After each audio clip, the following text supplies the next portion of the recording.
들리나요?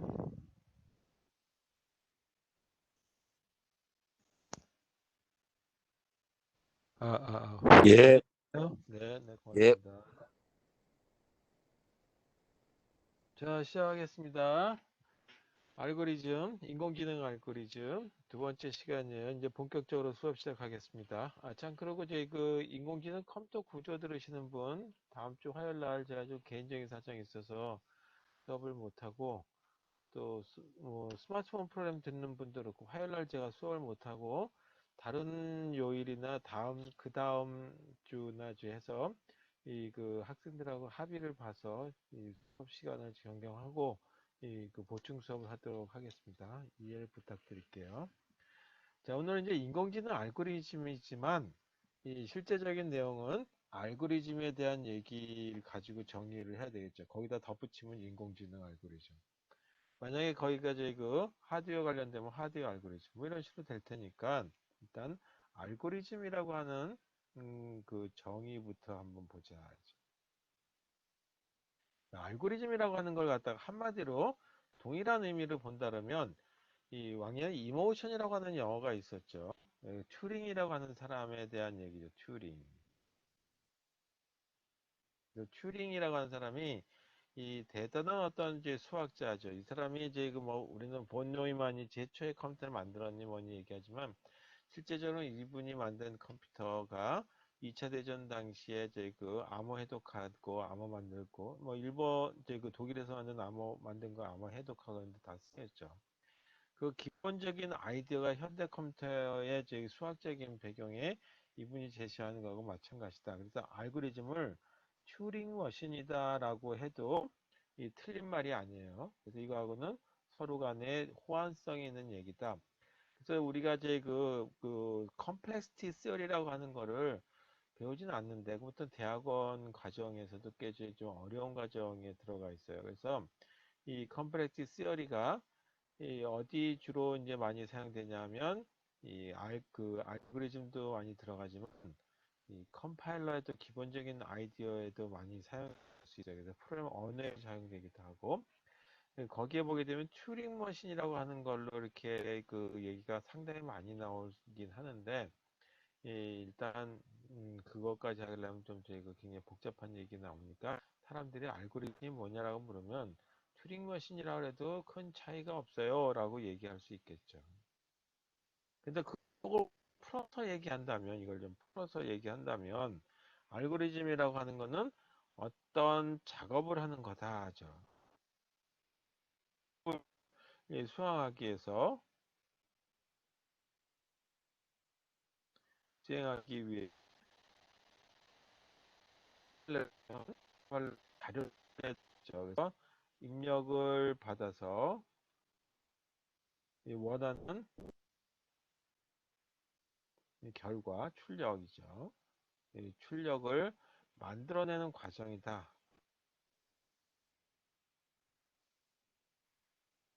이렇게. 근데 출력이 만들어지는데 한없이 출력이 나간다. 그러면 이건 끝나지 않는 출력이 되는 거죠. 이런 거 별로 우리는 알고리즘이라고 별로가 아니라 알고리즘의 정의를 내리지 않는다. 그래서 이때 해야 될 건 뭐냐면 분명히 명확하게 해야 되겠죠. 출력이 나오는데 이 그 명확한 어떤 결과 또는 명확성이라고 하는 걸 갖고 있어야 되겠다. 그 다음에 반드시 종료해야 된다라고 하는 걸 갖고 있어야 된다 이죠. 그러니까 이 뭘 할 때마다 결과가 다르게 나온다. 입력을 받아가지고 같은 입력을 받았는데 처음 할 적에는 A라고 하는 결과가 나오는데 그 다음에 하니까 A 프라임이 나오고 또 한 번 또 똑같은 자료 가지고 하니까 뭐 B가 나오고 이런 식이 나오게 되면 이건 알고리즘으로 보지 않는다는 얘기죠. 명확한 어떤 데이터가 들어오면 데이터가 분명하게 결과가 돼서 나와야 된다. 근데 그 알고리즘이라고 하는 거에 정말 저희가 어느 정도의 그 효과적인 결과를 나타내느냐라고 하는 걸 갖다 복잡도라고 얘기하죠. 그래서 이렇게 됐을 때 우리는 이 효율을 좀 따질 수밖에 없죠. 효율. 이 효율을 가지고 얘기할 때 복잡도라고 하는 걸 가지고 얘기한다. 이 복잡도라고 얘기하는 알고리즘을 그 갑돌이는 굉장히 알고리즘 프로그램을 짜는데 굉장히 복잡하게 짰더라. 또 이제 그 다른 애들은 굉장히 좀 되게 단순한 어떤 형태인데 같은 결과가 나오더라. 그런 어떤 복잡도를 얘기하는 것이 아니라 여기서 복잡도는 그 시간이 얼마나 많이 걸리는지에 대한 시간과 관점에서의 복잡도를 얘기죠. 시간 관계에서. 그러니까 시간이 A라고 하는 사람이 만든 거는 그냥 시간 단위로 본다면 1시간 걸리더라. B라고 하는 사람 거는 0.1초 걸리더라. 그런 식의 어떤 시간인데 그것도 컴퓨터가 슈퍼컴퓨터냐 아니면 저희가 아주 저사양의 저희 컴퓨터냐에 따라 결과가 달라질 수도 있겠죠. 그래서 그런 어떤 컴퓨터 구조나 아니면 하드웨어라는 거를 벗어나서 보편적인 어떤 상황에서의 그러니까 객관적으로 시간 관계의 복잡도를 얘기할 수 있겠죠. 그런 거에서 알고리즘에 대한 어떤 효율을 얘기할 수 있겠다는 거죠. 두 번째는 우리가 컴퓨터라고 하는 거에 대한 기억 장치에 대한 걸 얘기할 수 있다. 기억 용량과 관련해서. 그래서 프로그램을 만드는데 기억 용량을 엄청나게 많이 사용한다. 그럼 그것도 저희 그 알고리즘으로서의 그 잘 만들었다고 못하겠죠. 그래서 이 그 컴퓨터의 메모리를 아무리 늘려도 계속 효율이 떨어져. 왜냐하면 알고리즘을 잘못 만들어서. 그래서 가능하다면 알고리즘이라고 한다면 시간도 좀 빠르게, 그 다음에 기억 용량도 좋게. 그래서 기억 장치도 예를 들어서 저희가 굉장히 고속으로 할 수 있는 캐시 메모리를 썼다. 아니면 저희 그 저사양의 어떤 메모리를 사용했다. 그런 어떤 이 하드웨어 설계하고 무관하게 이런 복잡 관계를 보자 이거죠. 그래서 이런 복잡 관계를 따지기 위해서 나타나는 것이 점근적이다라고 하는 걸 가지고 얘기. 그래서 이런 걸 갖다가 점근적 알고리즘 분석이다라고 하는 걸로 이 도대체 이 효율이 어떻게 되는 것인지에 대한 걸 가지고 얘기할 수 있겠죠. 자, 이때 점근적이라고 하는 걸 얘기할 적에는 알고리즘을 분석한다는 얘기는 우리가 이 데이터가 몇 개 안 되는 경우에 정렬을 한다고 한번 해보죠. 뭐 서너 손가락으로 다 할 수 있다라고 한다면 정렬하는 거 뭐 데이터가 아무리 저희 그 복잡한 데이터가 들어갔다고 하더라도 소수점이 뭐 만 자리까지 그 다음에 저희 그 정수가 앞쪽에 뭐 저희 굉장히 복잡한 실수가 나온다고 하더라도 저희 그 세 개밖에 안 되나 금방 저희 크고 작고 하는 거에 대한 비교가 되죠. 따라서 이런 저희가 명확한 어떤 알고리즘에 대한 분석을 하기 위해서는 이 작은 수의 입력보다는 큰 수에 대한 알고리즘을 가지고 해야 되겠죠. 그래서 이때는 충분히 자료가 있다면 충분히 큰 어떤 저희 그 입력에 대한 걸 가지고 한다 하죠. 입력에 대해서 이 그 분석하자. 자, 알고리즘 분석은 여기서 입력이라고 하는 얘기를 했는데 이거는 이 그 대용량에 해당되는 거, 큰 입력, 큰 값들, 큰 대용량이다라고 하는 걸로 보시면 되겠어요. 입력 값들이 상당히 많은 경우에 작은 수에 대한 걸 가져간다면 알고리즘이 빠르냐 아니면 메모리를 많이 소용하냐 아니냐 관계없이 금방 결과가 나올 수도 있고 메모리 차지하는 것도 그리 크지 않을 수 있다 이거죠. 따라서 큰 수, 자료가 굉장히 많은 경우에 대해서 충분히 큰 입력 자료들에 대해서 분석을 하자라고 하는 거예요. 어떻게 분석할 것이고 그 분석한 거에 대해서 서로 간에 내 알고리즘이 좋다 하고 어떤 객관적으로 판단할 수 있는 기준의 단위가 필요하겠죠. 그래서 그와 같은 거에 대해서 보자. 자, 그럼 먼저 점근적 알고리즘 분석이라고 하는 거에 그거 한번 보죠. 자, 알고리즘 분석. 예를 들어서 한번 이런 걸 보겠어요. 샘플이라고 하는 그 샘플 1이라고 하는 이와 같이 함수가 있다라고 보죠. 여기 매개 변수가 A라고 하는 배열과 A라고 하는 배열의 원수의 개수가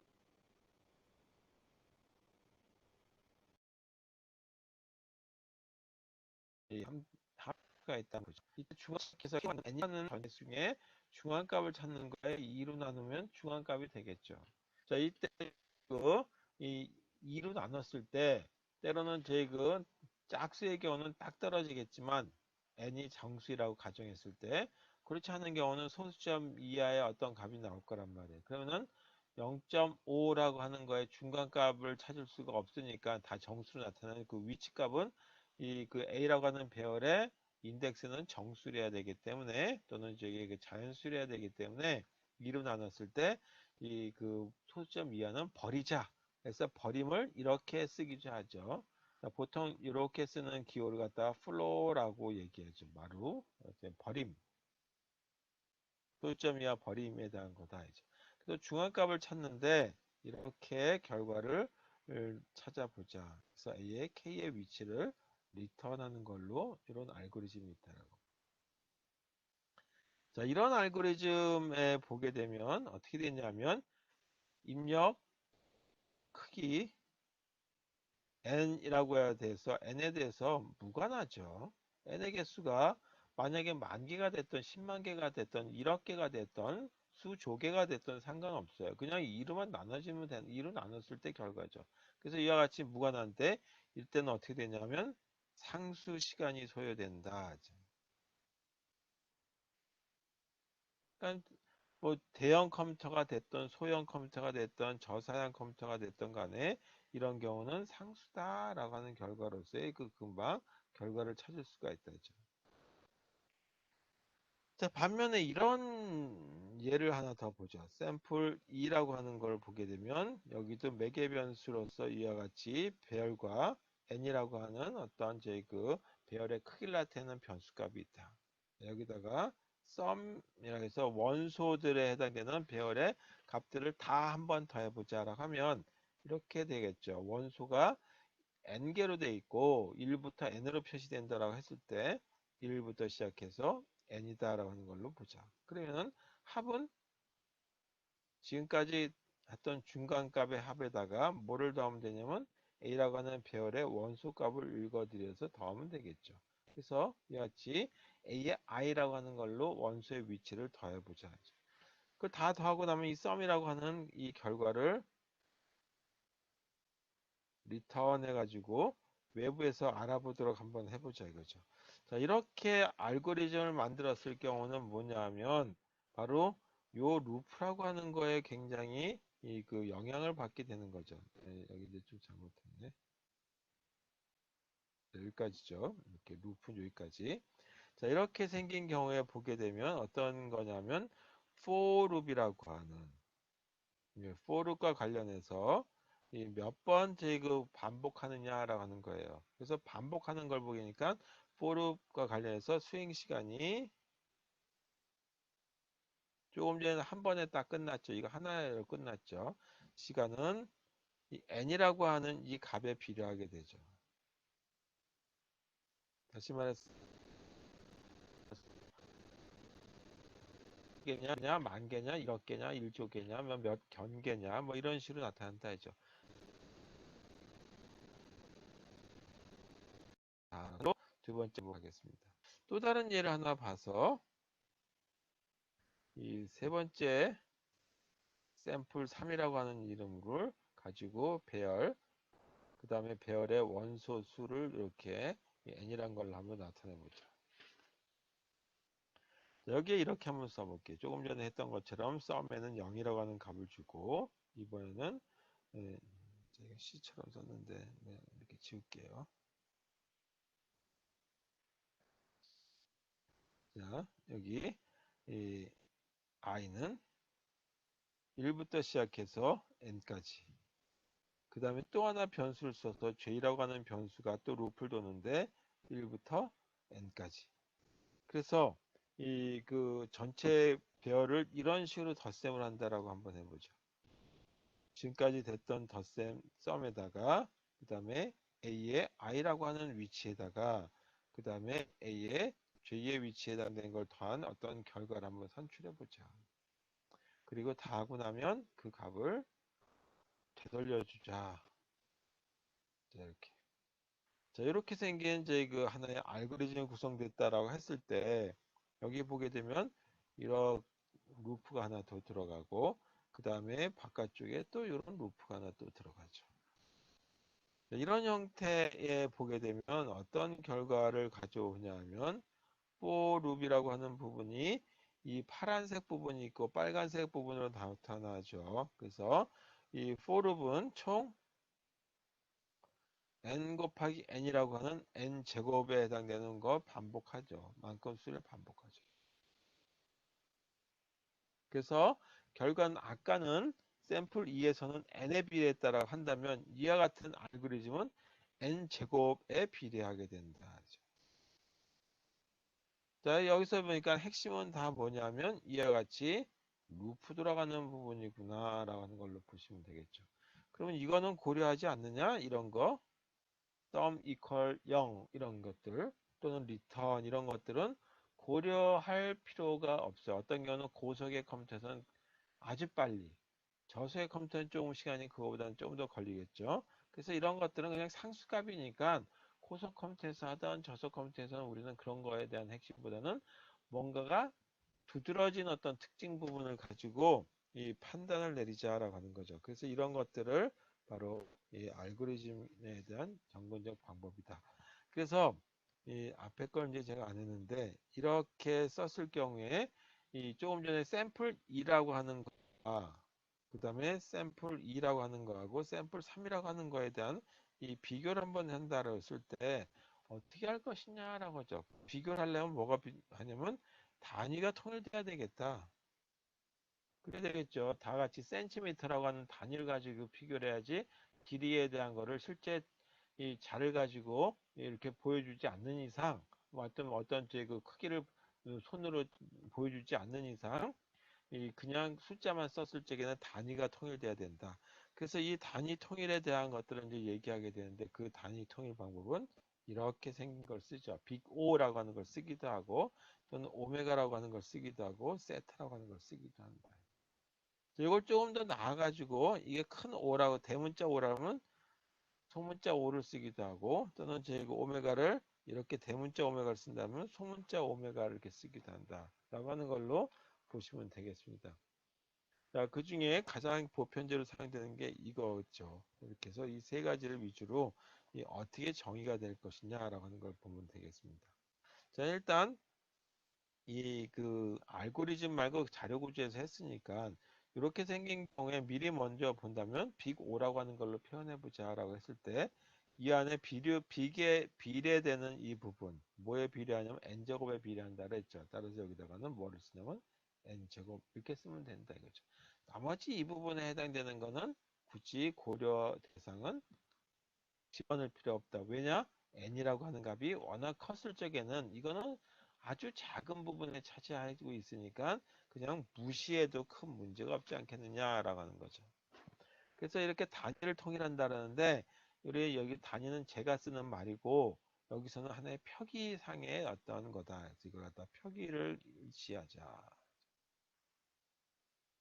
표기를 일치하자고 하는데 그걸 갖다가 점근적 표기라고 얘기한다. 자, 그래서 점근적 표기에 대한 거를 보도록 하죠.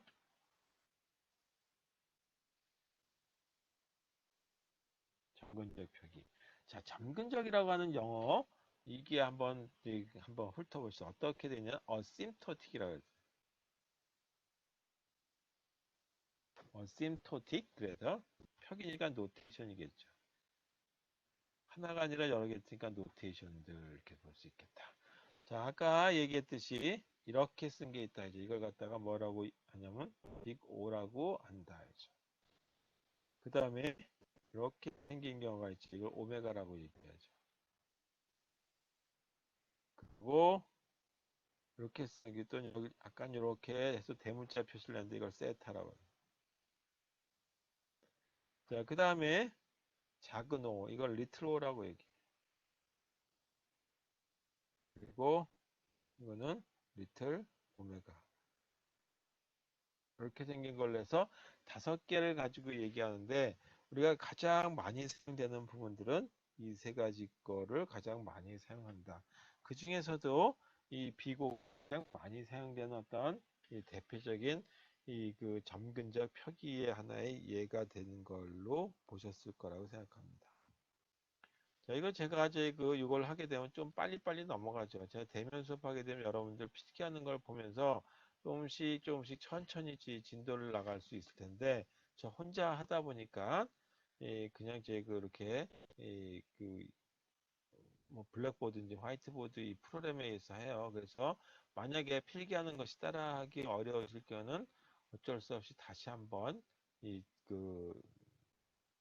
한번 확인하셔야 되겠죠. 녹화된 거를 보시면서 녹화된 거에서 빠진 부분들을 추가하시면서 보시면 되겠습니다.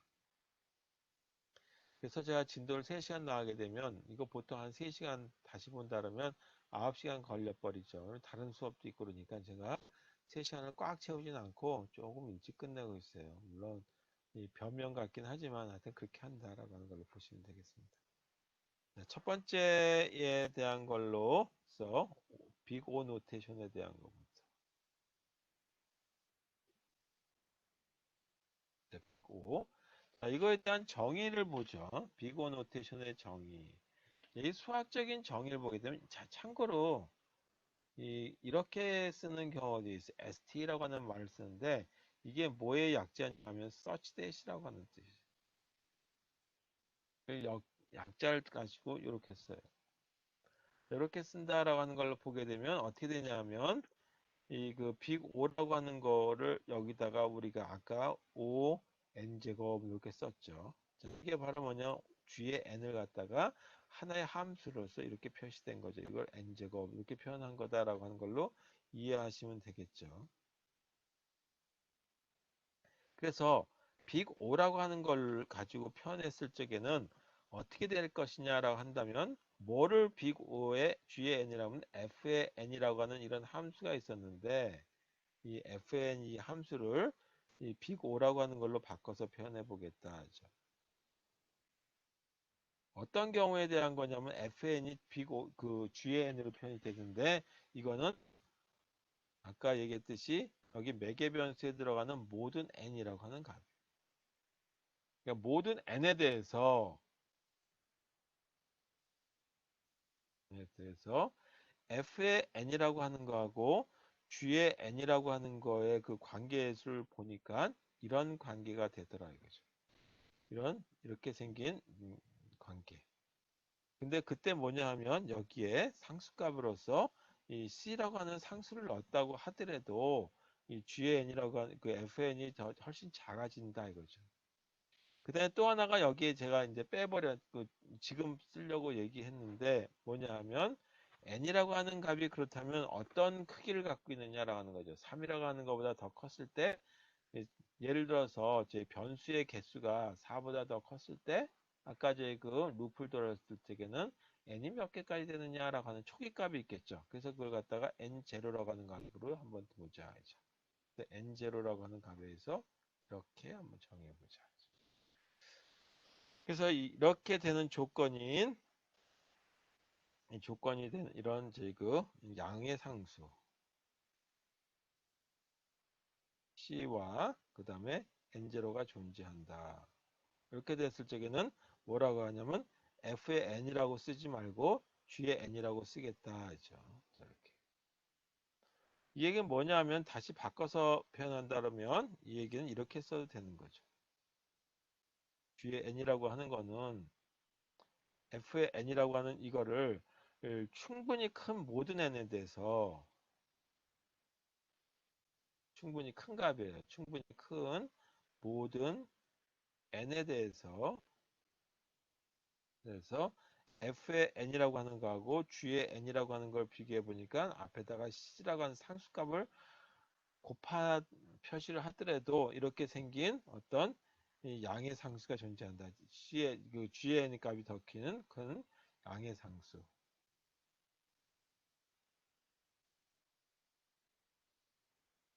자, 이런 의미다라고 하는 걸로 보시면 되겠어요. 그래서 다시 말해서 빅 O 노테이션에 대한 건 어떤 경우냐 하면 가장 이 상황이 나빴을 경우에 대한 걸 얘기한다 하죠. 그래서 이런 걸 갖다가 worst case의 어떤 그 복잡도를 얘기하는 거죠. 최악의 경우. 예를 들어서 하나 보죠. 우리가 5의 n제곱이라고 하는 거를 갖다가 이걸 이제 뭐라고 표현한 거냐면 f의 n이라고 하는 게 5의 n제곱이다라고 하는 뜻이 되겠죠. 그럼 이거는 빅 O라고 하는 걸로 표현한다면 여기다 뭘로 써주면 되겠느냐라고 하는 거죠. 그러면 이와 같이 5라고 하는 이거는 바로 이 C라고 하는 상수에 대응되는 부분이다. 따라서 여기에 쓰게 되면 G에 N만 썼지 C라고 하는 게 빠졌죠. 따라서 뭐만 쓰면 되냐면 여기는 N제곱이라고 하는 것만 쓰면 되겠다. 자, 이유는 보니까 C 값을 6이라고 한번 가정하고 그 다음에 N0라고 하는 초기 값인데 1로 한번 해보셔야지. 여기 분명히 뭐라고 돼 있었냐면 N0라고 하는 이런 그 시작 값이라고 하는 게 있었어요. 이걸로 선정 한번 해보죠. 이거죠. 그러면 어떻게 되냐면 5n 제곱이라고 하는 거하고 그 다음에 6n 제곱이라고 하는 거 한번 비교해 보죠. 그리고 n이라고 하는 게 여기가 이렇게 썼으니까 1 이상이 됐을 경우에 한번 보죠. 그러면 여기다 n제곱이라고 하는 데다 2를 집어넣고 여기도 2를 집어넣었을 때 다시 말해서 여기도 2를 n에 2를 집어넣었을 때와 그 다음에 여기다 2를 집어넣었을 때 그 다음에 여기다 2를 집어넣었을 때 보게 되면 당연히 부등호 방향은 이렇게 되겠죠. 이렇게. 또는 저희 뭐 0이라고 하는 걸 이렇게 되면 동일할 수도 있으니까 어차피 뭐 여기다 이퀄 하나 넣는다 그래도 큰 문제가 없겠죠. 자, 이렇게 되기 때문에 이 부분에 n제곱이라고 하는 걸 쓰면 되겠다라고 하는 걸로 보시면 되겠어요. 자, 여기서 하나만 더해서 그렇다면 이렇게 생긴 2분의 n제곱 빼기 5 이게 뭐냐면 f의 n이라고 하는 함수죠. 2분의 n제곱 빼기 5인데 이거는 빅 5라고 하는 걸로 쓴다면 뭐라고 쓰면 되겠느냐. 이 안에 들어가는 부분이 뭐냐면 g의 n이라고 하는 게 되는 거다라고 하는 거죠. 자, 그러면 이렇게 한번 써보죠. 2분의 n제곱 마이너스 5라고 하는 거하고 여기에 뭐를 했더니 부등호 방향이 이렇게 되더라 이거죠. 이렇게 뭐냐면 f의 n이고 그 다음에 g의 n에 여기에 c라고 하는 게 곱해졌을 때를 얘기하는 거죠. 자, 여기 어떤 값을 곱하면 되겠느냐라고 보니까 그냥 c를 1로 넣었을 때 1 곱하기 그 다음에 n제곱을 한번 해보자. 그러면 이때 c가 1이라고 하는 뜻이 되는 거고 그 다음에 n제곱이라고 하는 것이 g의 na라고 하는 걸로 표현되는 거다. 그 다음에 또 n값은 어떤 거를 넣었을 경우에 대한 걸 가지고 할 것이냐 이때 n이라고 하는 값은 어떤 거부터 컸을 때 얘기할 것이냐 조건이 있죠. 1을 넣었을 때 2를 넣었을 때 3을 넣었을 때 4를 넣었을 때 이렇게 따라서 이때 1 이상이 됐을 경우에 대해서 보자. 그러면 요거를 뭐라고 보냐면 요거를 갖다가 n0라고 보면 되겠다 뜻이에요. 그러면 실제적으로 여기다 2를 한번 넣어볼게요. n이 1일 때 네, n이 1일 경우에 대해서 한번 보니까 2분의 1제곱이죠. 지우고 다시. 2분의 1제곱 빼기 5가 왼쪽에 그 다음에 이거는 1 곱하기 1의 제곱 이렇게 되죠. 따라서 이거는 어떻게 되냐면 2분의 1 빼기 마이너스 5 이거는 1 이렇게 나오는 거죠. 그럼 여기 음수고 여기 양수니까 당연히 이쪽이 더 크죠. 이런 식의 어떤 조건을 보니까 여기는 뭐라고 쓰면 되겠느냐? 그냥 요거만 써주면 되겠다 이거죠. 그래서 여기 n제곱이라고만 쓰면 되겠다. 자, 이렇게 표현될 수 있는 것이 뭐냐면 정근적 표현의 빅5 표현법이다라는 거죠. 이와 같은 원칙 하에서 저희 하는 게 두 번째 오메가 표현법에 해당되는 거죠. 오메가 노테이션. 자, 오메가 노테이션 이게 뭐 아까 단계별로 적었는데 그냥 이렇게만 써볼게요. 바로 시간 관계. 뭐 시간이 없는 건 아니고 이렇게. fn이라고 하는 이런 함수를 GN이라고 하는 걸로 표현할 수 있다라고 한다는 거는 어떤 조건일 때냐 FN이 GN이라는 걸로 표현했다는 거는 여기가 충분히 이 큰 모든 n에 대해서 그래서 이 G의 n이라고 하는 거하고 F의 n이라고 하는 이걸 보니까 이 관계를 보니까 이렇게 나오더라고요. 아까는 제 GN이 더 컸었어요. 근데 FN이 더 크고 여기다 상수값을 곱했음에도 불구하고 fn 값이 더 커진 경우 이렇게 되는 양의 상수 c가 존재한다 이죠. 이렇게 존재한다면 f의 n이라고 하는 것 대신에 뭐라고 쓰면 되냐면 g의 n이라고 하는 걸로 쓰면 되겠다 이죠. 자, 이걸 하나 보도록 하죠. 5n의 제곱. 이거는 빅 O라고 하는 걸로 쓰면 여기다 뭐를 쓰면 되겠느냐라고 하는 거죠. 그러니까 이게 fn이라고 하는 게 될 거고 여기에 들어가는 것이 g의 n이라고 하는 값이 된다는 뜻이죠. 그러면 fn 값을 오른쪽에 썼으니까 여기도 오른쪽에다가 이렇게 한번 써보도록 하겠습니다. 그 다음에 왼쪽에 들어가는 거는 뭐냐면 5n 제곱보다 작은 걸로 동작하기 위해서 다시 말해서 이렇게 부등호 방향이 돼야 된다라고 여기 이렇게 적었죠. 따라서 여기는 이제 상수값이 5보다 작으면 당연히 어떤 n값을 넣었다고 하더라도 근데 그게 음수가 되지 않는 이상 이렇게 되겠죠. 물론 이건 이제 음수라도 마찬가지겠지만 자 이렇게 생긴 경우를 한번 보자. 그러면 여기다 이 4라고 하는 값은 뭐라고 하느냐면 상수값에 해당되는 C에 해당되는 걸로 그냥 우리가 임의의 값을 집어넣으면 되는 거죠. 이런 이제 부등호 방향이 일치되면서 그 다음에 n이라고 하는 값은 어떤 값보다 크게 나오면 되냐면 n이 1일 적에 0일 적에는 또 동일한 어떤 등식이 성립할 테고 그러니까 최소한의 1 이상이 된다면 이런 관계식이 얻어질 수 있겠다 이거죠.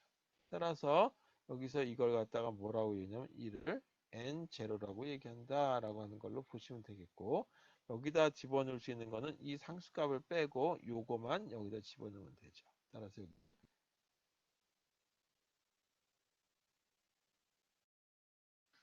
자, 뭐 다른 예 하나 더 있는데 그거는 그냥 가도록 할게요. 세 번째 경우에 이 세타 노테이션에 대해서 보죠. 세타 노테이션도 그냥 간단한 형태로서 설명을 하는 걸로 정의를 내리도록 하겠습니다. 자, f의 n이라고 하는 이 함수식을 이 식을 g의 n이라고 하는 식으로 바꿀 수 있다라고 할 때는 어떤 경우냐면 일단 n이 굉장히 큰 값이다. 뭐 아주 좀 충분히 크다라고 얘기해야 되겠죠. 굉장히 크다기보다는 충분히 이런 어떤 등식이 성립할 수 있는 큰 모든 n에 대해서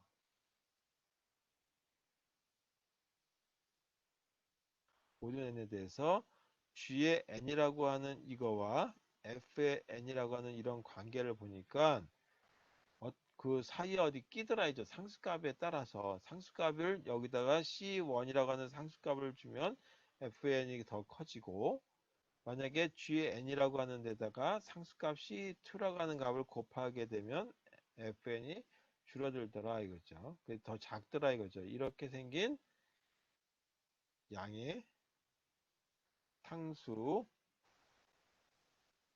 C1이라고 하는 거와 C2가 존재한다라고 하는 존재한다. 면 fn 대신에 g의 n이라고 하는 걸로 표시할 수 있다라는 거죠. 이것도 이렇게 한번 보죠.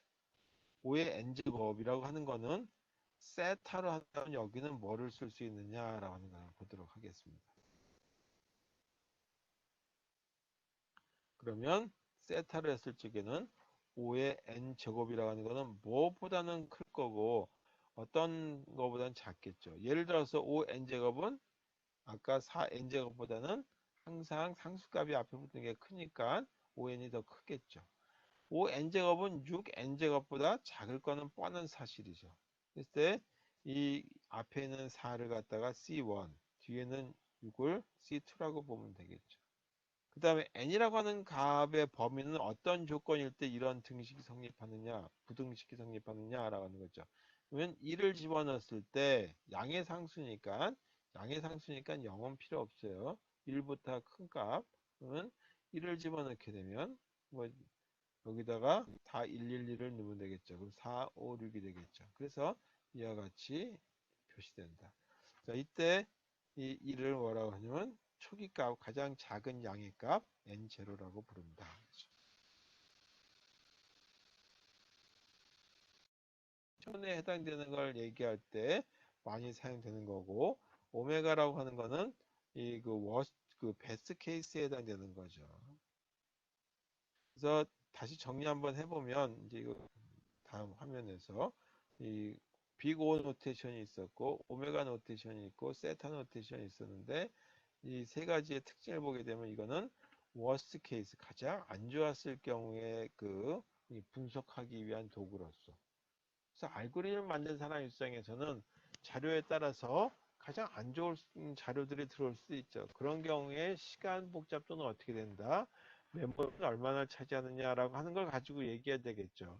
가장 좋은 거 가지고 얘기한다는 거는 좀 의미가 없어요. 그래서 이제 비고를 가장 많이 사용된다. 그다음에 이와 같은 경우는 베스트 케이스에 해당되는 거고, 베스트 케이스라 그래가지고 아까처럼 5n 제곱 n제곱으로 표현될 것 같다 n이라고 쓰느냐, 그건 좀 너무한 거죠. 예를 들어서 내가 운동선수인데 가장 달리기를 빨리 뛰었을 때 보니까 뭐 9초에 뛰었다 100m를.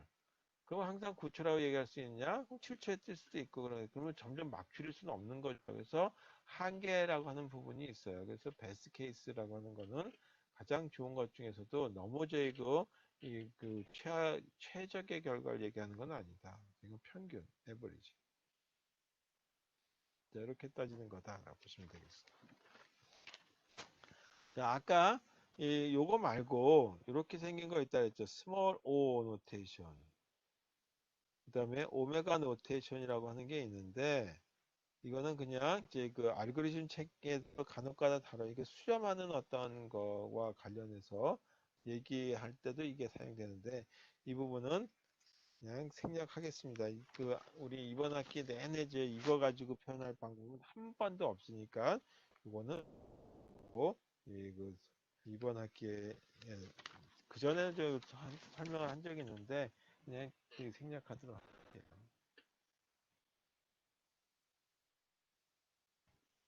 자, 그래서 이 분석을 했을 때 보게 되면 이 시간,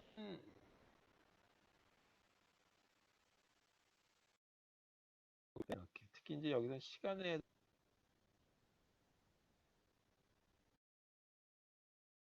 해당될 수 있으니까 개수, 그 다음에 수행 시간에 대한 걸 가지고 한번 보죠. 가능하면은 입력 개수가 늘어나면서 이 수행 시간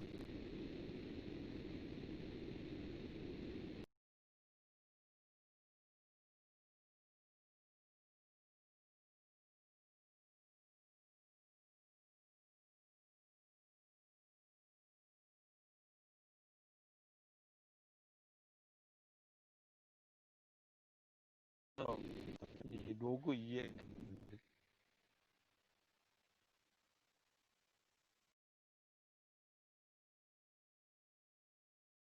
이게 발표했었나?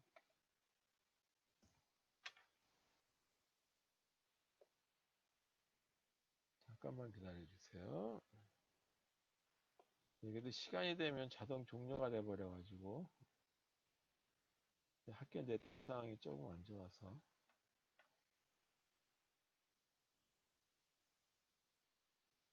자, 이렇게 생기는 거다. 자, 이거.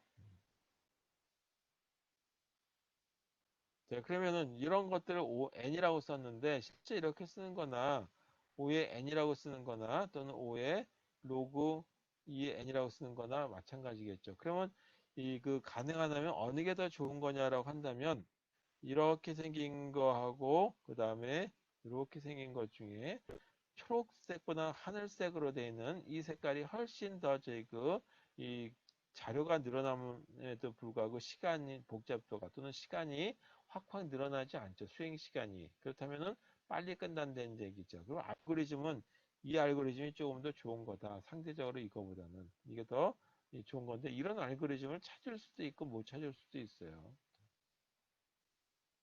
그 다음에 좀 알고리즘에 따라서는 이렇게 늘어나는 알고리즘도 있다 이거죠. 이걸 갖다가 n 로그 2의 n이다 라고 하는 걸로 표현되기도 하고, 조금 더 늘어나게 되면 이렇게 늘어나는 경우도 있어요. n제곱으로. 더 심각한 알고리즘은 뭐냐면 이렇게 늘어나는 알고리즘이 있는데, 그게 지수승으로 일어나는 알고리즘이다. 자, 이렇게 만약에 알고리즘이 만들어졌다면 이거는 자료가 뭐 한 서너 개만 되면은 벌써 8이 되는 거죠. 3개가 되면 2의 3승은 8, n이 3이면, 만약 n이 10이 된다면 1024가 되죠. 2의 10승. 그 다음에 데이터가 10개밖에 안 되는데도 불구하고 2의 10승은 1024예요. 그 다음에 2의 20승 되면 우리가 많이 쓰는 1메가가 되고, 뭐 그래서 데이터가 30개, 40개만 돼도 이건 엄청나게 시간이 오래 걸린다. 자, 이렇게 생기는 경우는 실제 이 사용하기 곤란한 알고리즘이다.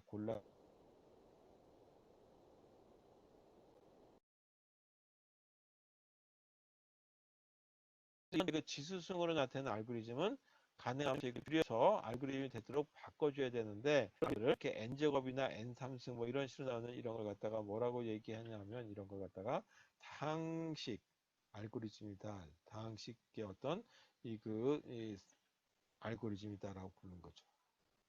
다항식을 산출한 알고리즘이라는 것이 아니라 다항식 복잡도 알고리즘이다라고 부르는 거죠. 그래서 이런 건 지수 알고리즘, 지수 복잡도죠. 지수 복잡도 알고리즘은 이렇게 바꿔줘야 되겠다. 이때 사용하는 방법이 뭐냐? 어떤 경험에 의해서 바꿔줄 수도 있어야 되겠죠. 또는 특히 이런 문제가 생기는 경우가 어찌 많이 사용되냐면 인공지능 쪽에 이렇게 사용될 수 있죠. 사람이 판단을 하는데 기계가 판단한다고 한다면, 컴퓨터가 판단한다면 너무 많은 가지수가 있어요. 예를 들어서 바둑을 둔다라고 했을 때 바둑의 수가 엄청나게 많은 거죠. 어떻게 여기다가 까만 돌을 둘 거냐, 흰 돌을 둘 거냐, 그 다음에 상대방이 어떻게 둘 것인지에 대해서 미리 예측하고 나는 그거보다 몇 수를 알아보고 둬야 되는데, 그런 경우를 보려면 엄청나게 많은 수를 생각해야 되겠죠. 그러다 보면 지수승으로 나가는데, 그러면 한 사람이 두고 난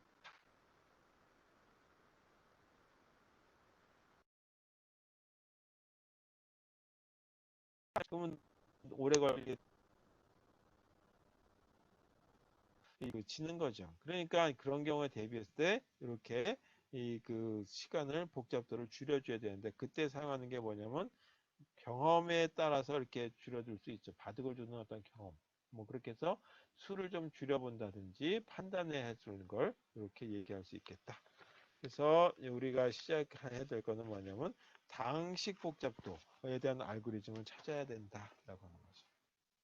자, 하나만 더 하고 끝낼게요. 이게 저번 저희 그 자료 구조 시간에도 했는데, 그때는 뭐냐면 뭐 얘기하긴 했었어요. 한 달 가까이를 그냥 저희 그 PPT 자료만 올려놓다시피 하고 그 다음에 했을 때 하긴 했는데, 오늘 잠시 했기 때문에 일단 분석하는 거에 대해서 한번 보도록 하죠. 점근적 분석 방법에 대해서 한번 보도록 하자 이제. 자, 근데 이거를 예를 들어서 하나 보는데 뭘 가지고 하냐면 팩토리얼 계산해 주는 걸 가지고 보자 이제. 팩토리얼 산출해 주는 거. 그래서 n 팩토리얼 산출해 주는 이런 알고리즘 가지고 한번 해보자 이제. 예를 들어서 3 팩토리얼이다 그러면 3 곱하기 2 곱하기 1 이렇게 쓰는 거죠. 4 팩토리얼이다 그러면 4 곱하기 3 곱하기 2 곱하기 1. 그럼 요건 뭐하고 똑같냐면 3 팩토리얼하고 똑같죠. 그럼 이걸 일반화 시키게 되면 n 팩토리얼은 여기 요 분이 4하고 똑같으니까 n이라고 하는 걸로 쓰면 되겠고, 그 다음에 뭐를 쓰면 되냐면 요거보다 하나 더 작은 값 이렇게 쓸 수 있겠다. 자, 이게 바로 팩토리얼을 산출하는 하나의 알고리즘이죠. 이 알고리즘의 형태가 되는데, 이거 이렇게 산출하기 위한 소요 시간 이거 갖다가 한번 분석해 보자. 그러면 먼저 알고리즘을 만들어야 되겠죠. 알고리즘을 한번 작성해 보죠. 자, 그러면 이런 원칙 하에서 알고리즘을 만들어 보죠. 그럼 n이라고 하는 그 팩토리얼이 여기 이렇게 계산되는데, 여기도 팩토리얼이 그냥 들어야 돼요. 그래서 이게 자기가 자기 자신을 호출해 주는 거다. 이런 걸 갖다 뭐냐면 재기 호출이다. 재기식이라고 얘기할 수 있겠죠. 그대로 이걸 갖다가 알고리즘으로 적용하면 되겠어요. 그래서 알고리즘에 대해서 적용하는 거에 대해서 하고 알고리즘을 만들어 보고 그거에 대해서 분석을 한번 해보죠. 팩토리얼 계산하고 나면 3 곱하기 2 곱하기 1 그러면 이건 6. 그 다음에 6 곱하기 4, 4, 6, 24 이렇게 뭐 이렇게 나오겠죠. 그래서 이런 어떤 계산 결과가 만들어질 때 나오는 출력값은 뭐냐면 이게 다 이 정수값이 나타난다. 그래서 함수 이름을 팩토리라고 붙이고 그 다음에 매개 변수 3팩토리얼이니 4팩토리얼하는 값을 찾기 위한 이와 같이 매개 변수 값 n 팩토리얼에 해당되는 걸 찾자. 그러면 어디까지 가냐 하면 1팩토리얼이라고 하는 거는 1 곱하기 0팩토리얼인데 0팩토리얼은 이제 1이죠. 이거 1로 쓰죠. 따라서 이 그 0팩토리얼은 1로 가정을 하게 했어요. 그래서 이런 식으로 만들어진다. 그러니까 더 이상 1 이하는 갈 필요가 없죠. 그래서 조건이 n이라고 하는 게 어떤 값이냐라고 하는 것부터 보죠. n이 1이다라고 하는 값이 있다면 더 이상 할 필요가 없죠. 1 팩토리얼 1이에요. 1 팩토리얼은 1이다. 따라서 이때는 어떻게 하냐면 리턴 하면 되겠죠. 1이라고 하는 값을 리턴 하면 되겠다. 만약에 1이 아니었다라고 한다면 1보다 큰 값이 되겠죠. 그러면 이 식을 그때 적용하면 되니까 n 곱하기 그 다음에 n-1 팩토리얼인데 팩토리라고 하는 이런 기호가 프로그램 언어에 없으니까 이렇게 쓰면 되겠다. 그리고 매개 변수를 n-1이라고 하는 걸로 주면 되겠다. 자, 이렇게 만들어졌어요. 바로 이 식 그대로 적용이 된 거죠, 여기에. 식 그대로. 식을 만들 수 있으면 그냥 되겠다. 자, 그러면 이와 같이 만들어졌을 경우에 이 소요 시간은 어떻게 될 것이냐? 소요 시간, 알고리즘 소요 시간에 대한 걸 분석을 한번 해보자. 이 알고리즘은 얼마나 많은 소요 시간을 나타낼 것이냐라고 하는 거. 그 소요 시간을 시간이니까 t라고 하는 함수로서 n이라고 하는 게 몇 개의 팩토리얼 어떤 값을 할 거냐 4팩토리얼 구하냐 2팩토리얼 구하냐 하는 팩토리얼 값에 해당되는 거다라고 하는 걸로 보면 되겠죠. 그래서 이 타임 다시 말해서 시간 분석을 한번 해보자. 그러니까 이렇게 써보겠어요. t의 n이라고 하는 거는 뭐냐면 n 팩토리얼을 산출하는데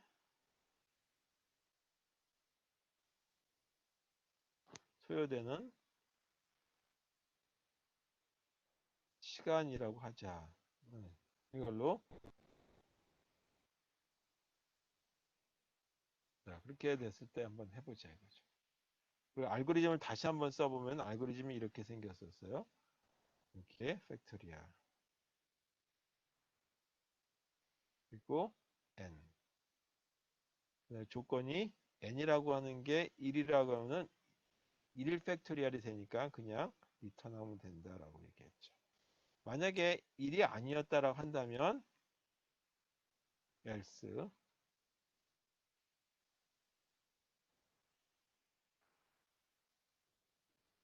return n 곱하기 그 다음에 팩토리얼 n-1 팩토리얼 곱해준다라고 얘기했죠. 이렇게. 자, 이게 알고리즘이었다. 자, 그러면 여기에 대한 걸 분석을 한번 해보자. 그럼 TN이라고 하는 걸 가지고 분석을 한다 그랬으니까 이거는 어떻게 되냐 하면 이 그 상수값이 이렇게 되는 거죠. T의 N이라고 하는 거를 하나하나 해서 N이라고 하는 게 나중에 쭉 제 그 상수값이 될 때까지 가는 거죠. 그러면 어떻게 했냐면 이거는 t의 n-1이라고 하는 n 팩토리얼 구하는데 걸린 시간은 n-1 팩토리얼 구하는 시간에다가 얼마가 더 들어가냐면 이와 같이 if문이나 else문 같은 것이 더 들어가죠. 그냥 통틀어서 상수라고 하는 걸로 보면 되겠어요. 어떤 거는 고속 컴퓨터에서 상수값이 굉장히 작을 테고 저속 컴퓨터에서 상수값이 좀 크겠죠. 상대적으로. 그래봤자 그냥 상수에 불과하다 이거죠. 핵심적인 어떤 그거에 붙이는 건 아니고 하드웨어에 영향을 미치는 거기 때문에 알고리즘하고는 관계없다 이렇게. 자, 그 다음에 이 t의 n-1 그러니까 n-1 팩토리얼을 구하는 거는 어떻게 구해졌냐 하면 다시 t의 n-2 팩토리얼 구하는 시간에다가 이 부분에 해당되는 상수값이 하나 더 들어간 거죠. 그리고 원래 있던 상수값. 그래서 이걸 찾아보니까 t의 n-2에다가 더하기 2c라고 하는 걸로 산출이 된다. 그 다음에 이와 같이 n-2 팩토리얼 구하는 시간은 어떻게 되냐면 n-3 팩토리얼 구하는 시간에다가 이 부분이 있으니까 상수값 c가 들어가고 원래 2c라고 하는 게 이렇게 들어간 거죠. 따라서 이걸 정리하게 되면 3 팩토리얼 구하는 시간에다가 상수값 이렇게 만들어진다. 3c. 자, 그렇다면 쭉 내려가게 되면 여기 빼기 값하고 앞에 c라고 하는 거 값이 개수가 동일하게 만들어지죠. 그럼 어디까지 가냐면 나중에 1 팩토리얼에 해당되는 요 부분이죠. 이렇게까지 갈 거고, 그럼 이건 어떻게 되냐면 요 1이라고 하는 거는 n-1 이렇게 된 거겠죠. 따라서 여기에는 뭐가 들어가냐면 n-1이라고 하는 값이 들어가야 되겠다. 이걸 갖다 먼저 이렇게 쓸게요. 그래서 t1이라고 안 쓰고 여기다 이렇게 쓰는 것이 조금 더 이해하시는 데 도움이 될 것 같아서 t의 n이라고 하는 거에 빼는 게 얼마가 되냐면 n-1만큼 빠지는 거다. 그죠? 그리고 이 상수 c라고 하는 거 앞에는 어떤 값이 더 더해지냐 하면 이렇게 되죠. 이 부분하고 똑같은 게 만들어지죠. 이거 마이너스 1의 상수값 c라고 하는 게 곱해진다 하죠. 여기도 초록색으로 쓸게요. 여기도 초록색으로 이렇게. 자, 이렇게 표현됐다. 그래서 이걸 정리하게 되면 어떻게 되냐면 이거는 t의 1이라고 하는 거고 이 부분은 n-1이라고 하는 거에 c다. 그럼 이거는 어떻게 되냐 하면 t의 1 요거 이 부분이죠. 상수 연산이 되는 거죠. 상수 시간에 되는 거기 때문에 이거는 실제 c라고 하는 걸로 써도 되겠다. 그리고 n-1의 c니까 n-1의 c 이렇게 되니까 c가 몇 개냐면 n개죠. 이거는 c인데 이 n만큼 곱해진 거다. 따라서 cn이라고 하는 걸로 c 곱하기 n이라고 하는 걸로 표현됐다는 얘기는 공간이 없으니까 다음에 적을게. t는 cn이라고 하는 걸로 나타난 거죠. 이거는 이렇게 써도 되겠다. t라고 하는 tn이라고 하는 거는 여기에 상수값은 날려버리고 n만 쓰면 되는 거니까 5에 이렇게 쓰면 되겠다. 그리고 여기 이퀄로 써도 되겠고 아니면 이렇게 써도 상관이 없겠다. 그래서 이렇게 생긴 점진적 표현의 여러 가지 중에 하나가 이 그 원소로 포함된다 그래서 이 원소 포함 기호를 이렇게 써도 되겠죠. 원소라고 하는 걸로. 그래서 결론은 이 팩토리얼 계산, 팩토리얼 저희가 알고 이렇게 이제 그 시간 복잡도를 갖는다.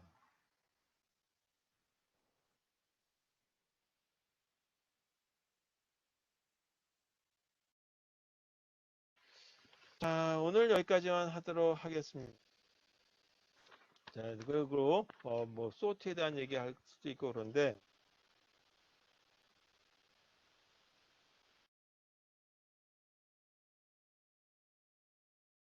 대해서 주 아, 수업에 다음 목요일 날 수업은 배열에 대해서 하도록 하겠습니다. 자, 그리고 이 저희가 이제 그 다음 주 화요일 날 수업 듣는 분 중에 혹시 언제 이제 보충 선생님 좋겠다라고 얘기하시는 분 있으면 저한테 알려주시면 되겠습니다. 자, 이렇게 해서 오늘 수업 여기까지 하도록 하겠습니다. 질문 없으면 여기까지 하고 질문 혹시 이제 있으시면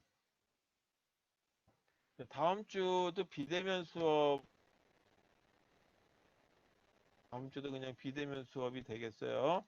그래서 비대면 수업하고 그리고 만약에 이제 그 수업이 필수 이제 그 실습할 내용이 좀 필요하다면 그때 따로 이제 설명드리도록 하겠습니다.